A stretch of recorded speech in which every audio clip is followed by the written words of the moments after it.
Сәлем достар, міне бүгін сіздермен компот жабатын боламыз. Шие, өрік, алма, үшеуінен натуральный компот. Шиемізді 3 рет жуып, салқын суға 1 сағатқа салып қоямыз. 1 сағаттан кейін сүзіп алып, кептіреміз. Мен осындай ыдысқа салып қоямын, кеуіп тұрады. Салқын суға 1 сағатқа салып қойыңыздар. Өрігімізді де 3 рет жуып, бір ыдысқа салып қоямыз.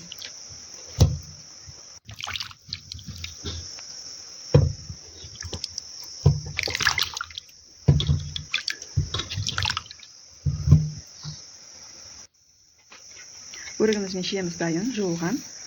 Сосын алмамызды да 3 рет жуамыз. Бұны да кептіріп қоямыз.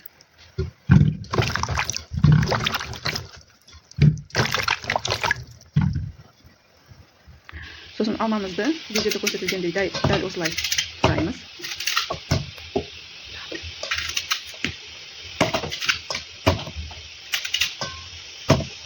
Міне дайын болды. Шие, өрік, алма дайын. Енді крышкамызды қайнаған суға құйып қоямыз. Су көмкенше құямыз. Дайын парға 5 минут қойып алған банкамыздың ішіне шие саламыз. Мен бір кеседен салдым, сосын бір кесені 4-еуіне тағы да бөліп салдым.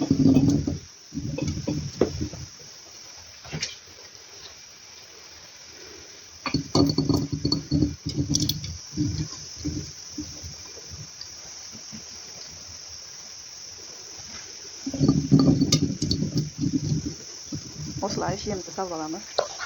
Bir кеседен салып шықтым. Үстінен тағы да бір кесені 4-еуіне бөліп салдым. Енді өрігімізді саламыз.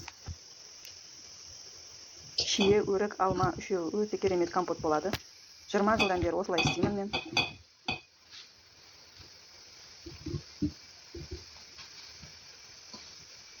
Өрігімізді міне салып болды. Енді алмамызды саламыз.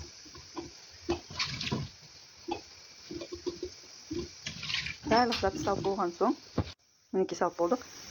Енді бұның үстіне қайнап тұрған суды құямыз. Қайнаған суымызды салып, бетін крышкасын жауып, 1 сағатқа қойып қоямыз.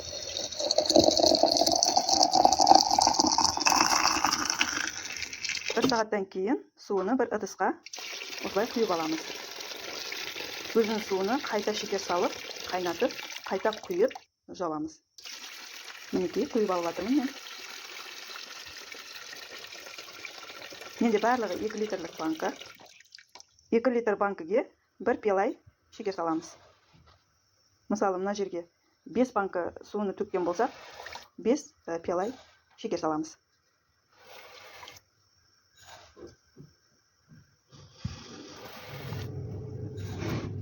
Шекерді салдық. Енді газымызды жағып, шекеріміз ерігенше қозғап тұрамыз. Жақсылап араластырып тұрамыз.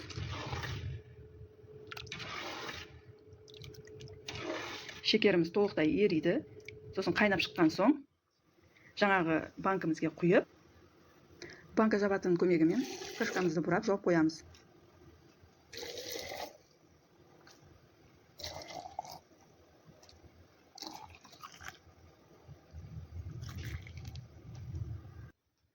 Міне жабылған банкамыз дайын. Сіздер де жасап көріңіздер. Өте оңай. Витамины өзінде. Натуральный компот. Ас болсын.